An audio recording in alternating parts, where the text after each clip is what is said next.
발견하고 어떻게 접근하고 어떻게 해결하느냐에 따라서 우리의 인생이 전혀 다른 모습으로 갈 수 있기 때문에 의라는 것은 반드시 신앙인들은 알아야 되고 의를 배워야 되고 그리고 의를 실천을 해야 하는 것입니다. 근데 이것들을 우리가 잘 하지 못하기 때문에 무슨 어떤 문제들이 생기는데 그러한 그래서 이 의를 여러분이 마음에 깊이 새겨두셔서 그래 내가 이 의를 어떻게 이해하고 어떻게 발전시키면서 살아갈 건가를 여러분 삶 속에서 날마다 되새기면서 살아내시기를 소망합니다. 오늘 말씀 함께 나누려고 합니다. 그렇다면 우리가 의란 무엇인가? 의가 무엇인가? 세상에서 말하는 의가 있고요. 또 성경에서 말하는 의가 약간 다릅니다. 보통 세상에서는 어떤 윤리적인 면들, 도덕적인 면들에서 접근을 하고요. 그리고 그 사람의 어떤 올바른 행실에 대한 부분들을 많이 다룹니다. 저 사람은 참 정직하구나, 참 신실하구나, 뭐 이렇게 성실하구나 이런 식으로 얘기를 하고 있고요. 그래서 보통 어떤 성품과 인격적인 측면에서 그런 부분으로 많이 다루고 있습니다. 그래서 그러다 보니까 이제 죄라는 부분들은 좀 소홀히를 해요. 죄라는 것들이 많이 언급되지는 않아요. 근데 반면에 성경에서 말하는 의를 생각한다면은 성경에서는 의가 많이 나와 있거든요. 엄청 많이 나와 있는 말씀이기도 한데 의는 어떤 것이냐면 의 자체는 하나님의 속성이다.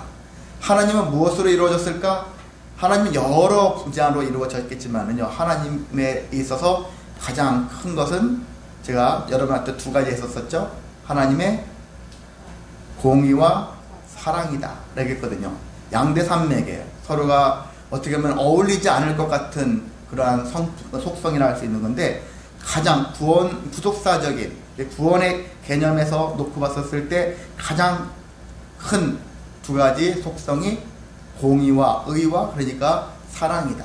의와 사랑이 서로가 조화를 이루면서 하나님께서는 통치하시고 역사하신다는 것입니다. 그러다 보니까 이 의에는 죄가 반드시 언급될 수밖에 없어요. 죄와 관계가 엄청 깊습니다. 그래서 가장 세상에서 큰 죄는 무엇일까? 사람을 죽인 죄일까요? 아니죠. 사람을 죽인 죄는 세상에서는 가장 큰 죄로 여기겠지만은 우리가 성경상으로 가장 큰 죄는 하나님을 안 믿는 죄. 안 믿는 죄가 가장 큰 죄다. 세상 사람들은 세상 사람들과 관계에서 형성된 거예요. 근데 여기서 하나님의 의라고 입장에서 놓고 봤었을 때는 하나님 편에서 기준이거든요. 하나님이 무엇을 기준으로 하느냐? 나를 믿니 안 믿니부터 시작하는 거예요. 거기서부터 믿냐 안 믿냐부터가 이제 사람이 구별을 시작하죠. 그래서 가장 큰 죄는 하나님을 믿지 않는 죄다. 그러니까 하나님 편에서는 얼마나 많은 사람들이 지금 죄인이니까 하나님을 안 믿으니까. 그래서 가장 큰 죄, 여러분은 이미 가장 큰 죄는 면하셨죠? 그렇지만 안심하지는 마시기 바랍니다. 삶이 여러 가지로 어려운 일이 복잡한 일이 생기면은 하나님을 떠나는 사람들이 심심치 않게 많이 존재합니다. 적어도 그런 사람은 되지 말자. 흔히 말해서 교회는 옮길 수는 있어도 신앙은 포기하지 말아야 된다는 것이거든요. 그래서 신앙만큼은 하나님을 믿지 않는 이러한 죄, 이거 가장 큰 죄를 범하지는 말자라는 마음만큼은 여러분이 확고하게 가지고 살아가시기를 소망합니다. 하나님은 어떻게 세상을 경영하시냐면은 의로서 경영을 하신다는 거예요. 여러분도 딱 보면 어떤 사람들 보면은 이런 의로움을 가지고서 자기의 어떤 기준을 가지고서 대하는 사람도 있는 것 같이 하나님도 당신의 사실 의라는 것들은 의와 정의가 있고 공의가 있고 여러 가지 의가 표현이 많이 되어 있는데 약간의 차이는 있을지 몰라도 가장 기본적인 것들은 거의 비슷하다. 거의 비슷한 건데 말의 표현의 차이가 좀 있다라는 것인데 거기까지는 오늘 말씀드리진 않고요. 아무튼 모든 것들 다 의라는 것으로 통일해서 하나님의 의로 통일을 했었을 때 하나님의 의로서 하나님은 통치하신다. 경영을 하신다. 라는 것입니다. 사실 나라도 대통령도 뭘로 통치를 합니까? 자기에게 주어진 권력, 그것을 법을 통해서 통치를 하거든요. 법도 일종의 의라고 볼 수 있는 부분이라고 생각을 한다면은 하나님도 이렇게 당신의 의로서 우리를 통치하시고 경영을 하신다는 것입니다. 그렇게 하시고자 하는 최종 목표는 뭐냐? 목적은 뭐냐? 우리를 구원하시기 위해서다. 하나님 우리에게 유익한 것들을 하시기 위해서 하신다는 것입니다. 그래서 하나님께서는 이렇게 하시는데 마태복음 한 장만 넘기시면 여러분이 만날 수 있는데 3장 15절 말씀을 보면은 예수님도 이 땅에 오셔가지고 의를 강조하셨는데 15절 같이 읽어보실까요? 시작. 예수께서 대답하여 이르시되 이제 허락하라. 우리가 이와 같이 하여 모든 의를 이루는 것이 합당하냐 하시니 이에 요한이 허락하는지라. 예, 이것은 예수님이 침례를 받기 위해서 침례 요한에게 갔던 이야기인데, 침례 요한에 갔는데 침례 요한이 감히 제가 어떻게 예수님을 침례를 줍니까? 제가 받아야 되죠. 오히려 이렇게 얘기했는데 예수님이 허락해라 하면서 이렇게 이와 같이 하여 모든 의를 이루는 것이 합당하다, 그렇게 얘기를 하셨거든요. 예수님도 이 땅에 오셔서 사역을 하셨을 때 그냥 내 마음대로 사역이 아니에요. 예수님도 하나님의 의를 가지고서 사역을 하는 거예요. 그래서 이 의가 이루어지는 것이 진정한 사역의 핵심이라는 것입니다. 그래서 아무런 사역, 그냥 되는 대로 사역이 아니라 하나님의 의를 이루는 것이 합당한 이런 사역을 예수님이 하셨다는 것이거든요. 그러니까 하나님도 예수님도 우리가 성령님조차도 이 하나님의 의를 바탕으로서 통치하시고 경영을 하셨다, 그렇게 하셨는데, 그러면 하나님이 우리를 향해서는 어떻게 하셨느냐? 내가 너희에게 이렇게 의로서 경영하고 통치하기 때문에 너희도 어떻게 살라? 우리도 인간들에게도 동일하게 너희도 의롭게 살아라. 의를 행하며 살아라. 그렇게 말씀하고 계십니다. 하나님은 기본적으로 항상 내가 거룩하니 너희도 거룩하라, 그런 말씀을 하셨잖아요. 이 말씀하고 거의 유사할 수 있는 것이죠. 무엇으로 거룩해 할 수 있습니까? 의를 행함으로써 거룩해질 수 있는 거거든요.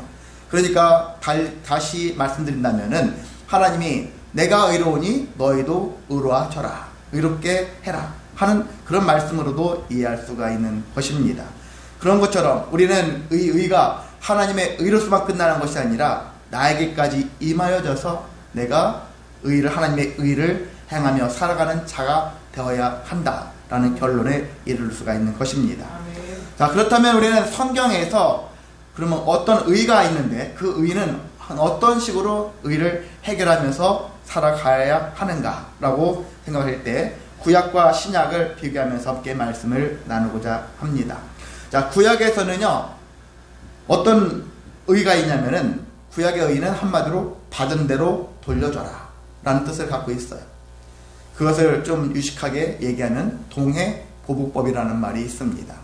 제가 지난 수요일에도 마침 출애굽기 22장에 있는 말씀, 거기 안에도 동해보복법이 나와서 지난 수요일 말씀에도 나누었었는데, 그래서 이제 동해보복법에 대해서 이 동해보복법, 동해 같을 동 해롭게 한다.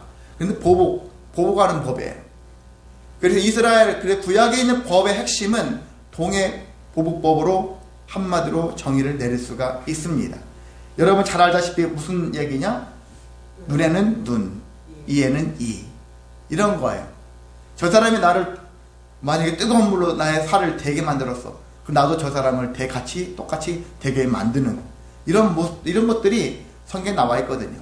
사람을 죽였어? 그러면 나도 아니면 저 사람이 나를 죽였어. 그럼 우리 가족들 중에서 저 사람을 죽인 사람을 또 죽이는 거예요. 어떻게 보면 여러분이 잔인하게 보여지죠? 세상에 이런 법이 다 있어? 이렇게 생각이 들 수 있겠지만은 동해보복법은요 되게 어떻게 보면 합리적인 법이에요. 저도 예전에는 막연하게 좀 그렇게 생각했거든요. 동해보복법은 뭔가 좀 야만적이고 이상한 법 같아. 이런 법이 다 있어? 이렇게 생각했었는데 돌이켜보니까 하나님이 정말 인간들의 그러한 사람들의 그 감정선을 하나님이 아시고 동해보복법을 만들어셨구나. 여러분이 생각해보세요. 저 사람이 나를 한 대 때렸어요. 그러면 내가 열받았죠. 그리고 감정이 막 올라가요. 그럼 내가 저 사람 나 한 대 때렸으니까 나도 한 대 때려. 그렇게 할까요? 안 할 거예요. 저 사람이 나를 한 대 때리고 그럼 내가 복수할래. 아니 가족들이 막 합세해가지고 복수하러 갔어요. 갔을 때 한 대만 때리겠냐고요. 여러 대 때리겠죠. 여러분도 그렇잖아요. 복수하면 대부분 저 사람이 나에게 행한 것보다 내가 더 몇 배를 갚아주는 경우가 많거든요. 왜? 감정이 들어가기 시작하면은 작은 싸움이 큰 싸움이 되어지고 더 많은 싸움, 더 한마디로 무식한 싸움이 되어질 수가 있는 것이 사람들에게 그런 싸움이기 때문에. 그래서 이런 문제가 생겼을 때 하나님께서는 가해자도 있고요, 피해자가 있잖아요. 가해자와 피해자를 동일시 서로가 어느 한쪽으로 더 많이 죄를 범하지 않도록 하기 위해서 이렇게 가해자와 피해자를 때로는 보호하기 위해서 그런 개념에서 동해 보복법을 하나님이 만들어 내셨다라는 것입니다. 근데 가끔 우리가 이스라엘 그런 주변 나라와 전쟁 같은 거 이제 가끔 하면은 주변에서 이스라엘에게 뭐 미사일 한 방 쏘면 이스라엘도 한 방만 보내면 좋은데 그렇지 않고 하나 맞으면 뭐 2배로 3배로 갚아주는 게 이스라엘이거든요.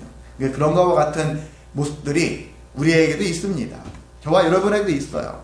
우리가 당한 것만큼이 아니라 당한 것 이상으로 갚으려고 하는 것이 우리의 인생이겠지만 하나님께서는 받은 대로만 받은 만큼만 돌려주는 것이 의를 행하는 것이다. 이렇게 구약에서 언급하고 있는 것입니다. 자, 그럼 신약에서는 어떤 의를 얘기하고 있을까? 신약은요, 구약은 복수가 핵심이잖아요. 구약에서는 받은 만큼 돌려주는 거니까 보복해야 돼, 복수해야 돼, 그렇게 얘기를 하고 있는 부분이 신약 성경에 레위기나 출애굽기나 신명기에 많이 나와 있는데, 신약에서의 의는 복수, 보복이 핵심이 아니다. 무엇이 핵심일까? 예수님이 이렇게 말씀하셨습니다. 마태복음 5장 38절에서 39절에 있는 말씀, 예수님이 친히 말씀하셨잖아요. 이렇게 눈은 눈으로, 이는 이로 갚으라 하였더라는 것을 너희가 들었으나, 구약의 의를 얘기하고 있잖아요. 근데 나는 너희에게 이르노니, 새로운 법을 말씀하십니다. 새로운 의를 얘기하세요. 악한 자를 대적하지 말라. 그리고 누구든지 내 오른편 뺨을 치거든 왼편도 돌려대라 하면서 보복하는 것, 복수하는 것을 예수님이 하지 말라고, 그조차도 하지 말라고. 우리는 갚은 만큼 돌려줘야 되지 않겠습니까? 라는 것이 우리의 생각이잖아요. 구약적인 생각이고 그렇게 생각했는데 예수님은 그것조차도 하지 말라는 거예요. 저 사람이 내 오른뺨을 치면 왼뺨도 또 치라고 내주라는 거예요. 말이 되겠습니까? 사실 안 될 수 있는 상황이잖아요. 이런 것들을 실천하는 사람이 과연 얼마나 있을까? 너무나 어려운 부분이기도 합니다.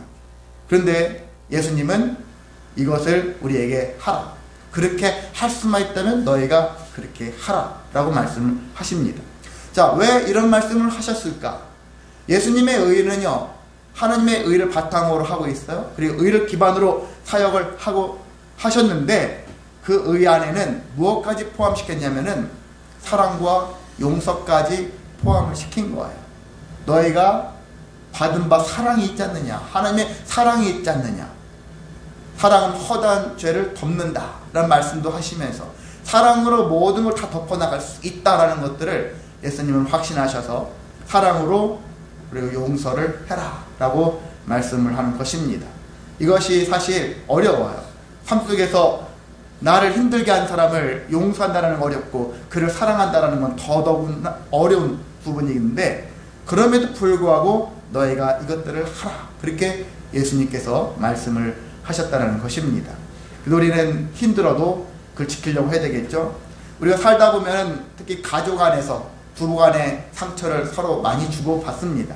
부모 자식 간에도 상처들이 많습니다.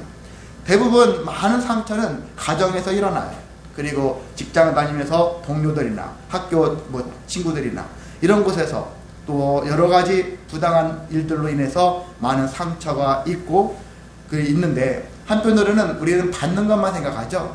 나 저 사람 때문에 상처받았어 라고 하지만, 한편으로는 저 사람한테 나도 상처를 줬어, 이것도 존재하는 것은 우리가 명확한 사실입니다. 그래서 이런 것들을 생각할 때 나는 받은 것만, 내가 상처받은 것, 당한 것, 이것만 생각할 것이 아니라 그 생각과 동시에 나는 나로 인해서 누군가 상처를 받았다라고 하는 것까지도 우리 생각을 할 줄 알아야 되는 거거든요. 저는 가끔 제안한테 상처 주는 말 딱 던져놓고 자 하면서 반대로 너는 잘하고 있니? 생각을 해보거든요. 말 던져놓고서 순간 자 하고서 돌이키면 나도 잘한 게 없는데, 그런 생각이 드니까 되게 미안해지더라고요. 자기는 되게 의롭게 사는 것 같이 생각이 들었었는데 그게 아니었던 거예요. 저 자신도 별 볼 일 없는 그런 사람이구나, 제대로 된 의를 행하지 못하고 있구나, 이런 생각을 갖게 되어지더라고요. 그래서 우리가 그런 마음이라도 가져야 한다는 얘기입니다. 내가 하는 말, 하는 행동 때문에 저 사람 때문에 상처 입었어, 상처 당했어 라고 하지 마시고, 나도 누군가의 상처를 줬을 거야, 이런 마음을 가지고 내 삶을 온전히 한번 돌아볼 수 있는 마음이 필요한 것입니다. 예수님이 우리에게 말씀하신 것처럼 왜 용서해야 되고 왜 사랑해야 되는가? 우리가 이미 용서를 받은 자이고 사랑을 받은 자이니까. 구원이라는 것을 통해서 하나님께 용서를 받았잖아요. 용서받지 못한 자여 있을 수밖에 없는 우리인데 용서를 받았잖아요. 그래서 예수님이 비유로 하신 말씀, 1만 달란트 비유 생각하시죠? 용서받을 수 있는 거거든요. 도무지 갚을 수 없는 것인데 그것까지도 하나님께서 다 갚아주시고 용서해 주시고 사랑해 주셨기 때문에, 그래서 우리도 남을 능히 사랑할 수 있다고, 남을 능히 용서할 수 있다고 이렇게 말씀하고 있는 것입니다. 그래서 구약에 있는 방식을 여러분 따르지 마시고 신약의 방식, 그럼에도 당장은 내가 용서할 수 없고 당장은 사랑할 수 없을지라도 목표가 생겼어. 내가 저 사람을 용서하는 게 목표야, 내가 저 사람을 사랑하는 게 목표야, 이런 걸로 여러분의 목표를 다시 바꿔 나가시면은 하나님의 의를 실천하면서 살아가는 삶이 되실 거라고 믿습니다. 네, 그렇습니다. 우리는 살면서 제일 힘든 것이 뭐냐면요, 하나님의 의를 받았지만 우리가 삶 속에서 의를 실천할 때 가장 조심할 일이 뭐냐면은 자기 의가 나올 때가 많습니다. 돌이켜보면 하나님의 의가 아니에요. 하나님의 의를 받아 놓고서 쓰는 것은 다른 걸 쓰는 거예요. 자기 의를 드러낸다는 것입니다. 내가 나 정도 되니까 내가 너를 용서했어, 이런 식으로 나가는 거예요. 불편한 생각이 있죠. 그래서 용서를 받은 사람 입장에서 기분이 좀 찝찝해요. 언짢아요. 지가 뭐라고, 지가 뭐 얼마나 대단하다고. 그런 모습으로 용서하고 그런 모습으로 사랑하면 안 되는 것인데, 하나님의 은혜를 받은 자로서, 사랑을 받은 자로서, 그리고 용서를 받은 자, 그 모습을, 그 마음을 가지고 그 사람을 사랑하고 그 사람을 용서해야 되는데, 자기가 자기의 위대함을 드러내면서 사랑과 용서를 선포하고 강요한다면은 그것은 자기 의에 지나지 않는다는 사실입니다. 교회에서 신앙생활 오래 한 사람들의 가장 불편한 일들은 뭐냐면은 하나님의 의를 드러내지 않고 자기 의를 드러내면서 신앙생활을 하는 사람들이 많다는 것입니다. 그래서 시간은 많이 지났는데, 교회 생활을 많이 했는데 정말 묵은 만큼 더 깊은 하나님의 의가 드러나야 하는데, 가면 갈수록 자기 의가 더 드러나서 더 많은 사람들을 아픔 주고 상처를 주는 사람들이 교회 안에 많은 거예요. 여러분 다 둘러보시기 바랍니다.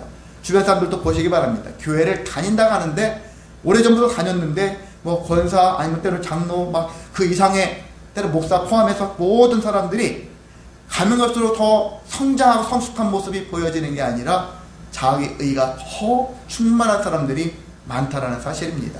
그래서 자기 의를 우리는 계속 내려놓아야 돼요. 내려놓고 포기할 줄 아는 삶, 그게 바로 나는 죽고 예수로 사는 삶이라는 것입니다. 이것이 쉽지 않아요. 쉽지 않습니다. 않지만 그러니까 계속 강조되어지는 거고 계속 자기 의를 내려놓아야 한다는 사실입니다. 그래서 이런 자기 의를 자꾸 내려놓을수록, 그리고 하나님의 의를 드러낼수록 이게 하나님의 영광을 드러내는 삶을 살아갈 수 있고요, 정말 우리가 온전한 변화된 삶을 살아갈 수가 있는 것입니다. 그래서 이와 같은 일을 자기 의가 아니라 하나님의 의를 집행할 때는 어떤 일을 우리가 고민을 많이 해야 되냐면, 내가 이 일을 함으로 인해 가지고 정말 상생의 지혜가 지금 생겼는가, 상생의 지혜를 통해서 행하고 있는가, 우리 자신을 돌아봐야 하는 것입니다. 그리고 절제도 필요하거든요. 하나님의 의라 해서 막 했는데 절제하지 않으면 하나님의 의도 자기의 의처럼 바뀌어질 수가 있는 것처럼 될 수 있습니다. 그리고 때로는 용기도 있어야 되는 거예요. 그리고 이러한 지혜와 절제와 용기를 가지고서 하나님의 의를 잘 사용해야지, 그렇지 않으면은 이상한 의가 발동이 되어지고 더 불편해질 수 있는 의의 모습들이 나타나서 오히려 하나님의 의를 가지고 끌어당겼지만 결국 자기 의가, 인간의 의가, 세상의 의가 드러날 뿐이었고, 그래서 아무 소용이 없는, 오히려 더 불편해질 수밖에 없는 그런 모습이 될 수밖에 없는 것입니다. 그래서 우리가 이러한 의를, 그래서 내 의가 아니라 하나님의 의를 드러내자. 삶 속에서 날마다 고백하시기 원합니다. 하나님의 의를 드러내자. 하나님의 의를 드러내 살자. 그 의는 예수님이 말씀하시는 것 같이 누군가를 보복하고 복수하는 의가 아니라, 너 죄를 지었지? 죄값을 치러!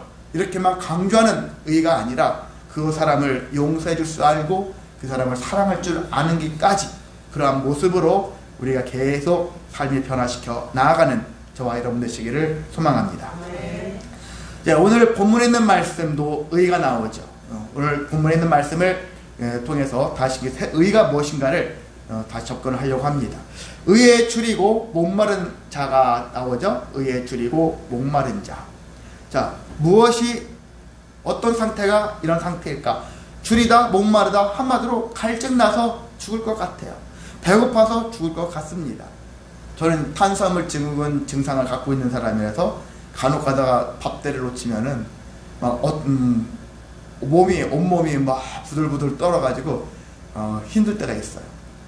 가끔은 샤워하다가도 갑자기 막 올 때가 있고, 그러면은 정신없이 때 뛰쳐나가가지고 뭐 단 거라도 먹어야 돼요. 안 먹으면은 몸이 막 이렇게 부들부들 떨어가지고. 그런 분들도 저 말고도 많이 있는 걸로 알고 있는데, 그렇습니다. 정말 죽을 것 같아요. 막 어떻게 통제할 수 없는 그런 상태 같은 그런 모습들.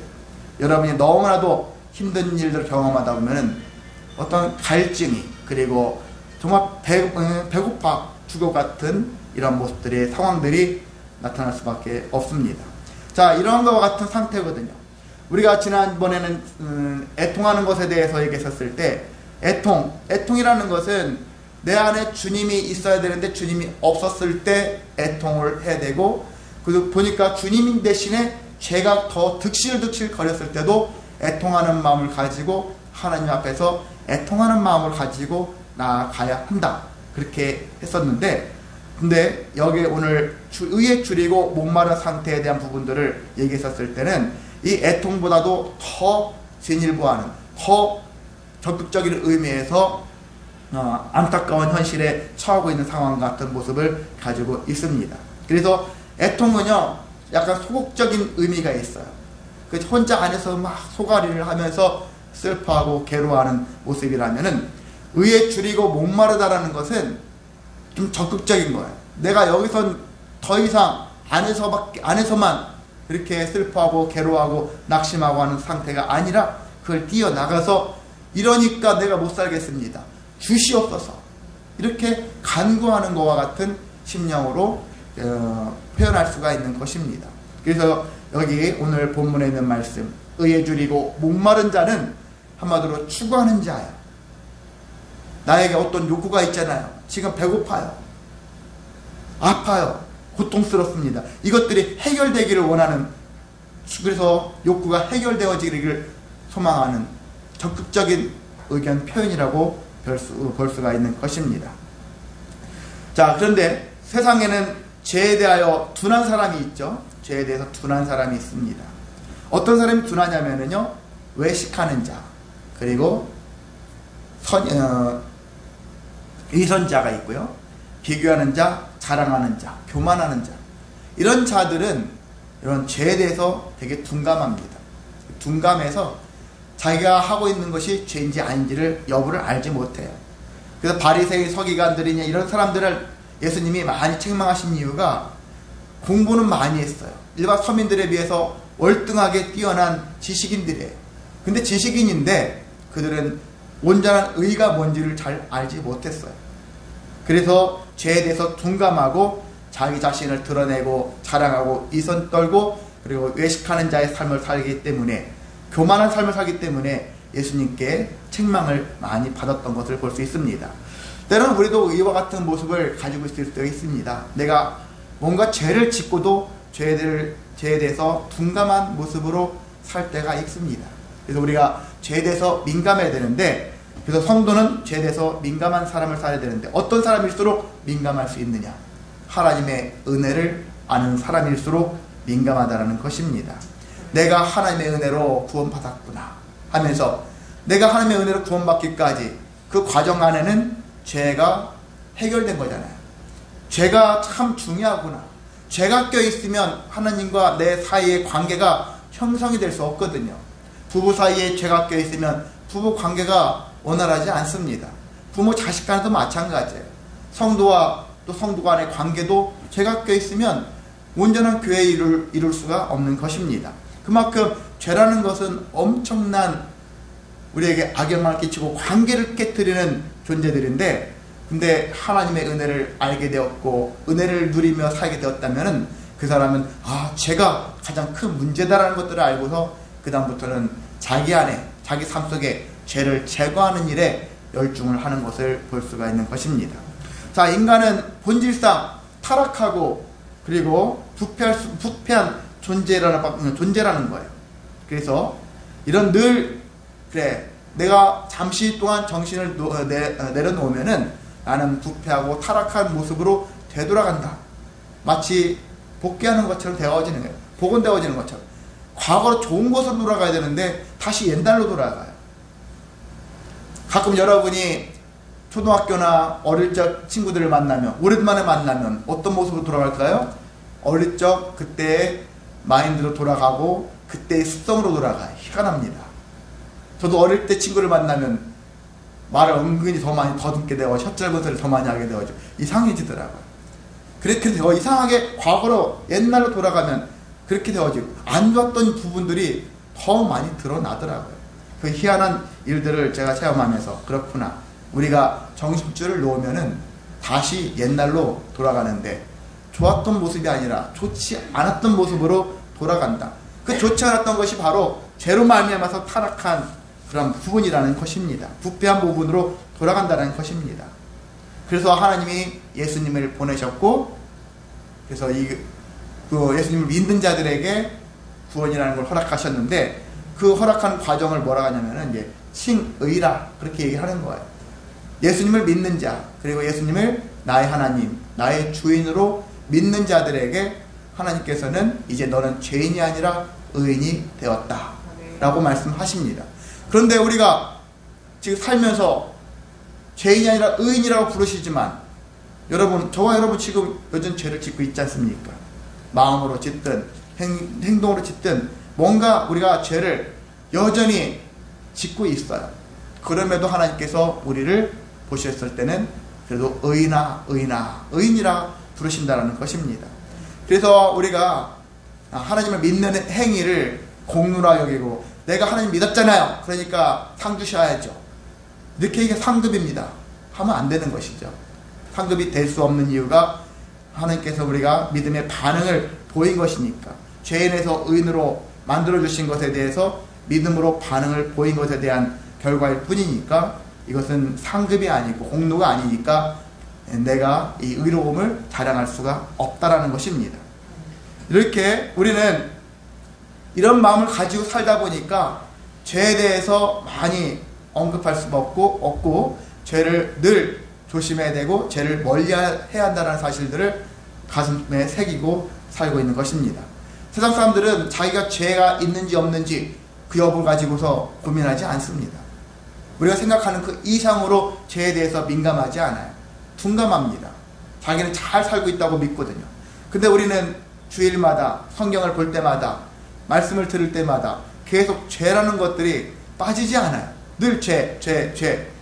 그래서 어떤 사람은 그 죄라는 소리를 듣기 싫어서 교회를 안 나오는, 특히 젊은 친구들은 그 죄라는 소리를, 내가 왜 죄인인데, 이런 마음들을 가지고서 교회를 안 나가는 사람도 많거든요. 근데 사실 미국이나 선진국이라는 그런 나라들의 교회들 중에는 성경책들이 새롭게 번역되어지는 것들을 보면은 죄라는 것들을 많이 언급 안 하려고 그래요. 거기서도 사람들이 죄라는 소리를 듣기 싫어합니다. 그래서 죄 아니라 실수다, 사람들의 잘못이다, 이런 식으로 죄라는 말을 용어를 빼버리고 다른 용어를 넣어가지고 말을 편하게 만들어 듣는 사람도 편하게 해주려고. 근데 명백하게 그것은 사람들로 하여금 면죄부를 씌워주는 거거든요. 사람이 그렇게 하면 안 되는 거거든요. 하나님께서 우리에게 분명한 것은 죄를 물으셨는데 그것을 우리가 다르게 자꾸 말을 바꾸어서 용어를 바꾸어서 불편하지 않도록 하려고 하는 그 마음은 의도는 알겠지만은 그건 하나님의 뜻은 아닐 수 있다는 것이거든요. 그래서 저와 여러분은 죄라는 소리를 들었을 때 죄라는 소리가 듣기 싫어요, 불편해요, 그렇게 생각하지 마시고 나를 돌아볼 수 있는 마음. 그래서 내가 죄 가운데 거하고 있지 않는가, 죄 때문에 하나님과 관계가 틀어지고 있지는 않은가, 죄 때문에 부부관계가, 부모 자식 간의 관계가, 우리가 또한 모든 아는 지인들과의 관계가 틀어지고 있지 않는가, 이것을 더 돌아볼 수 있는 모습으로 살아가시기를 소망합니다. 그래서 의롭다 칭함을 받은 자들은 어떠한 모습이냐, 죄를 미워해요. 죄 옆에는 가지 않으려고 해요. 복 있는 자는 시편 1편 거기 보면은 복 있는 사람 얘기 나오지 않습니까? 이 사람들과 같은 복 있는 자의 자리에 가려고 하지 죄인의 자리에 가려고 하지 않습니다. 죄를 싫어하니까, 죄를 미워하니까. 미워하면 안 되는, 미워하면 안 할 수밖에 없어요. 그래서 제가 흔히 어떤 사람, 우리 아빠가 담배를 끊었으면 좋겠어. 그럼 어떻게 기도합니까? 담배 좀 그만 좀 피게 해달라고 막 하기보다는 담배가 미워지게 해달라고, 담배가 싫어지게 해달라고, 그렇게 하는 거예요. 내 남편이나 내 아내가 바람을 피웠어. 어떻게 기도합니까? 그 상대방이 싫어지게 해달라고. 그렇게 기도하는 게 더 유익하다라는 것이거든요. 저 사람들 찢어지게 해서 강제로 강제로 안 찢어져요. 아무리 막 이렇게 갈라 놀라 해도 어디선가 또 만나요. 분명히 어떤 방식으로 만납니다. 근데 싫어지면 제발 만나라고 빌어도 안 만나는 게 사람이지 않습니까? 이와 같은 모습처럼 죄를 미워하게 해달라. 죄를 미워하게 되어지면은 결코 그 일을 하라고 빌어도 하지 않는다. 여러분이 그런 지혜를 가지셔서 만약 기도를 해야 할 그런 상황이 있다면은 그런 기도를 하시기를 원합니다. 죄와 타협하지 않는 것도 중요하거든요. 이게 가장 중요한 게 우리가 적당히 타협하면서 살아가는 거예요. 하나님 말씀이 여기 그런 말씀이 있지만 이럴 수도 있어. 하나님이 그런 것까지는 용서해 주실 거야. 이런 식으로 자기가 타협을 하는 것이죠. 이런 모습의 타협을 하지 않으셔야만 하는 것입니다. 그리고 한편으로 우리가 정말 죄 지긋지긋하다. 이 죄로부터 내가 벗어나고 싶다. 우리 집안에 있는 죄, 직장에 있는 죄, 이 세상에 있는 죄, 때는 교회 안에서도 여러 가지 죄들이 있을 건데 이 죄로부터 벗어나고 싶다. 이런 간절함이 있어야 되거든요. 그게 바로 오늘 말씀, 바로 의에 줄이고 목마른 자의 모습이라는 것입니다. 죄로부터 멀리 하고 싶어. 죄를 미워하고 죄와 타협하지 않고 죄로부터 해방되고 싶어하는 욕구를 갖는 삶이 바로 의에 줄이고 목마른 자의 삶이라는 것을 볼 수 있습니다. 왜 이 일을 반드시 해야 되느냐? 제가 방금 말씀드렸죠. 죄는 하나님과 우리의 관계를 깨트릴 수밖에 없으니까. 관계를 회복시키려면, 가정에서도 마찬가지죠. 사람들과 관계도 마찬가지죠. 이 관계를 회복시키려면 죄가 사라져야 하니까. 그러니까 우리는 의에 줄이고 목마른 자가 되어야 한다. 이런 삶을 살아야지만이 죄가 사라질 수가 있고 그래서 관계가 회복되어질 수가 있으니까. 이런 삶을 여러분이 살아내시기를 소망합니다. 그렇다면 우리가 의에 줄이고 목마른 자 알 수 없죠. 어떤 모습을 보면 알 수 있느냐면은 저 사람이 정말 소금과 빛의 사명을 감당하고자 하는 그런 마음이 있는가를 보면 됩니다. 정말 사명을 감당하기 위해서 소금으로서 빛으로서의 사명, 주님께 받은 바 그 사명을 이루기 위해서 살고 있는가, 그 모습을 여러분 보시고 그리스도의 장성한 분량에 이르는 삶을 좀 추구하며 살고 있는가. 이 정도면 됐어. 적당히 신앙생활하는 것이 아니라 하나님 보시기에 더욱더 거룩한 모습을 가지고 신실한 모습으로 살아가는 것이죠. 여러분이 어떤 말만 그리고 행동만 되게 막 자기가 거룩한 모습처럼 하고 그렇게 살아가는 삶이 거룩한 모습의 삶은 아닙니다. 삶 속에서 그냥 막 어떻게 막 살아가는 것 같아도 저 사람이 진실한 모습을 가지고 살아가는 사람이 있거든요. 겉만 그럴싸한 모습을 가지고 살아가는 사람이 있거니와 삶 속에서 다 녹아져서 모든 삶을 다 수용하면서도 하나님의 의를 드러내면서 살아가는 사람이 있습니다. 저는 그런 사람이 여러분 됐으면 좋겠습니다.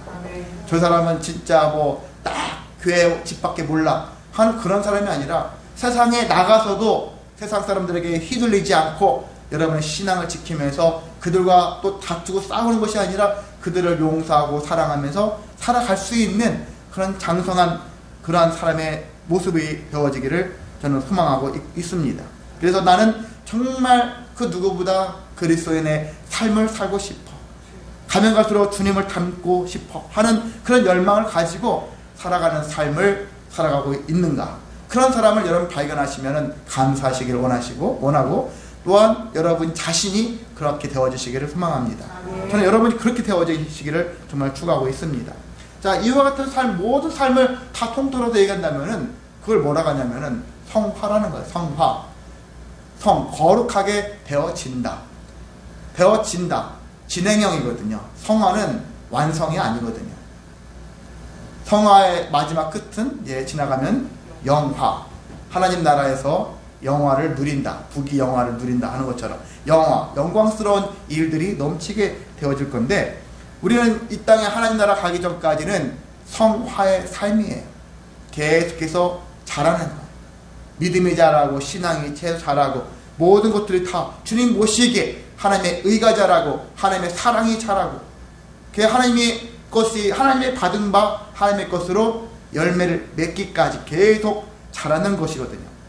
그래서 우리는 성화의 삶을 추구하는 삶이 될 수 있다는 것입니다. 근데 우리가 이 성화의 삶에 있어서 가장 중요한 부분이 있어요. 나 혼자서는 결코 이룰 수가 없다는 사실입니다. 내 아내가 있을지라도 이룰 수가 없어요. 내 자식이 있다 할지라도 이룰 수가 없습니다. 주변에 많은 영향력이 있는 사람이, 권세가 있는 사람이, 부한 사람이 있다 할지라도 성화를 이룰 수는 없어요. 그 어떤 사람도 이룰 수가 없습니다. 누가 계셔야 되느냐? 그게 바로 성령이라는 것이거든요. 성령이 나와 함께 하실 때 가능하다는 사실입니다. 그 성령이 나와 함께 하시면서 어떤 작용을 하시느냐? 요한복음 16장 8절에 이런 말씀이 있습니다. 성령은 죄에 대하여, 의에 대하여, 심판에 대하여 세상을 책망하신다 라고 이렇게 나와 있거든요. 성령이 나에게 함께 하시면서 늘 의가 무엇인지를 자꾸 말씀하세요. 이건 하나님의 의야. 하나님의 아니 세상의 의다. 이것은 잘못된 의다. 부정적인 의, 긍정적인 측면에서 그리고 믿음의 의, 여러 가지 의를 성령이 계속 알게 하시거든요. 그러면서 죄를 깨닫게 하는 거예요. 그리고 나중에 심판에 대해서 알게 하십니다. 너희가 이 하나님의 의를 이루지 못하면 심판을 당할 수 있는 존재다 라는 것들을 깨닫게 하십니다. 성령이 계속 일깨워 주기 때문에 우리가 이 성령이 그리고 그것들을 벗어날 수 있도록 여기에 의에 줄이고 목이 마른 자의 삶을 살아갈 수 있도록 성령이 계속해서 우리를 어떻게 보면 재촉을 하시고 독촉을 하시고 있습니다. 그러다 보니까 성령이 함께 하니까 내가 오늘도 죄를 미워하고 죄를 멀리하고 타협하지 않고 살아갈 수가 있구나. 이렇게 고백할 수가 있는 것입니다. 그래서 우리가 성령이 계시면 어떤 문제가 아니라 어떤 은혜가 있냐면은 의에 줄이고 목마른 자는 복이 있다고 했어요. 의에 줄이고 목마른 자가 복이 있는데 어떤 복이냐? 지금 배고픈 상태니까 그 사람에게 최고의 복은 굶주린 자에게 최고의 복은 배부르게 먹을 수 있는 것이죠. 근데 어떤 걸로 배부를 수 있느냐? 이것도 성령으로 말미암는다는 것입니다. 아까 찬양 드렸죠? 의에 줄이고 목마른 자. 그리고 마지막에 내 가사 내용이 뭡니까? 성령으로 채워주소서. 성령을 채워주시고 성령으로 채워주시고 성령이 내 안에 계시면 배부를 수밖에 없는 거예요. 성령이 내 안에 계시면. 그래서 내 안에 계셨을 때 성령이 제대로 있는 사람들은 정말 하나님 한 분만으로도 만족합니다. 배부릅니다. 라는 고백을 할 수가 있어요. 그냥 말로만 하는 게 아니라 삶 속에서 이런 고백을 할 수가 있는 것입니다. 자, 우리는 무엇에 지금 굶주려 있습니까? 무엇에 목말라 하고 있습니까? 많은 경우는 사실 재물이에요. 재물에 줄여 있고 목말라 있고요. 권세나 어떤 지식이나 명예나 수많은 것들이 우리는 사실 줄여 있고 목말라 있습니다. 사실 저도 마찬가지예요. 저는 뭐 특별한 사람은 아니죠. 저도 마찬가지로 재물에 또 권세, 어떤 영화에 굶주려 있는 사람이에요. 우리 모두 다 그렇습니다. 그럼에도 불구하고 우리는 여기에 굶주리는 것도 사실 뭐 이것을 굶주리지 말아라 감히 말씀드리긴 뭐하지만 이거 이전에 더 중요한 거죠. 예수님은 항상 우리에게 말씀하셨을 때 먼저 하잖아요. 먼저 더 중요한 게 뭐냐, 6장 한 장 넘겨도 6장에 나와 있잖아요. 6장 33절에도 먼저 그의 나라와 그의 의를 구하라 그러잖아요. 그리하면 이 모든 것을 너에게 더하시리라 이렇게 우리에게 말씀하셨는데, 이것만 구하라가 아니에요.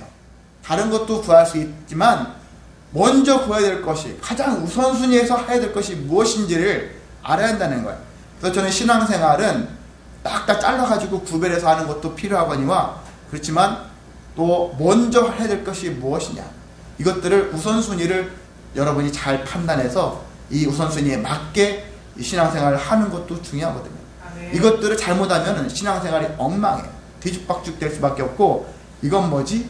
그런 한탄하는 마음밖에 생길 수가 없습니다. 그래서 우리는 이러한, 그래 우리가 돈에도 굶주려 있고 그래 건강에도 굶주려 있어요. 줄여 있습니다. 그런데 이것을 그 이전에 하나님의 의에 대해서 더 굶주리자. 더 굶주리면 이 모든 것들을 더 우리에게 더 하신다. 다른 것들을 다 하나님이 채워주신다 라는 것이거든요. 이것을 저는 체험했으면 좋겠습니다. 정말 이것을 하나님의 의를 구했더니, 하나님의 의를 구하기 위해서 또 구했고 하나님의 의를 가지고 살아갔더니 다른 것들은 저절로 채워지더라 하는 것들을 여러분이 체험했으면 좋겠습니다. 이것부터 채워져야지 제가 하나님의 의를 실행하겠습니다. 이런 자세가 하나님 보셨을 때는 합당치 않다는 것이거든요. 그래서 항상 세상과는 어느 정도 구별을 해야 되지만 주님 안에 들어갔다면 우선순위를 잘 하시기를 소망합니다. 아멘. 하나님이 원하시는 것을 먼저 할 수 있는 믿음이 여러분에게 있으시기를 소망합니다. 아멘. 신앙생활도 잘못하는 경우 있거든요. 신앙생활 때 어떤 사람이 방언 좀 하게 해주세요. 어떤 사람 예언의 은사를 주세요. 하면서 수많은 어떤 것들을 체험을 하기를 원하고 은사를 달라고 간구하는데, 그것이 신앙의 본질적인 것들을 잘 알고 믿음이 복음이 무엇인지를 알고 하나님의 의를 충분히 알고 다 그런 삶을 살고 있는 가운데 구한다면은 괜찮아요. 근데 그렇지 않은 상태에서 다른 사람이 저 갖고 있으니까 좋아 보이니까 나도 저런 것 좀 하게 해주세요. 이렇게 하게 되어지면 이 사람은 그냥 기복신앙인과 같은 인생을 삽니다. 남이 하는 대로 남을 질투하면서 나도 저거 갖고 싶어 하는 그런 모습으로 살아가는 것. 신앙의 본질을 알지 못하고 이상한 신앙의 길로 가고 엉뚱한 신앙 길로 가는 사람들이 많습니다. 그래서 그 가르침대로 말씀대로 하지 못하고 결국 자기 식대로의 자기 의가 드러나는 신앙인의 삶을 살아가고 있는 사람들이 세상에 많습니다. 그래서 그런 사람 되지 않도록 우리는 더 본질이 무엇인가, 복음이 무엇인가, 여기서 우리가 의에도 줄여야 되지만은 복음에도 굶주린 자가 되어지고 성령에도 굶주린 자가 되어야 되고, 그래서 하나님이 어떻게 말씀하시고 이끄시는가를 우리가 묵묵히 지켜보고 순종하면서 따라가야 하는 것입니다. 아멘. 그렇습니다. 말씀을 정리하겠습니다. 성도는 오직 의에 줄이고 목말라야 한다는 것들을 기본 전제로 살아가시기를 원합니다. 아멘. 그리고 그를 구할 때 성령이 내게 임해달라고 기도하시기를 원합니다. 아멘. 성령이 내 안에 있었을 때 우리는 배부를 것이고, 성령의 가르침대로 성령이 지적하신 대로 우리는 죄를 더 멀리하고 죄를 미워하고, 그리고 성령의 인도로 말미암아서 앞에 소망이 있는 인생을 살아갈 수가 있습니다. 아멘. 하나님이 어떻게 이루실 것인지, 어떻게 채워갈 것인지 근심하고 걱정하기보다 성령을 내 안에 품고 성령으로 말미암아서 그 모든 일들을 여러분이 이루어질 것을 기대하면서 소망하며 살아가시기를 주님의 이름으로 소망하고 축복합니다. 아멘. 다 같이 일어나셔서 찬송하겠습니다. 510 16장입니다.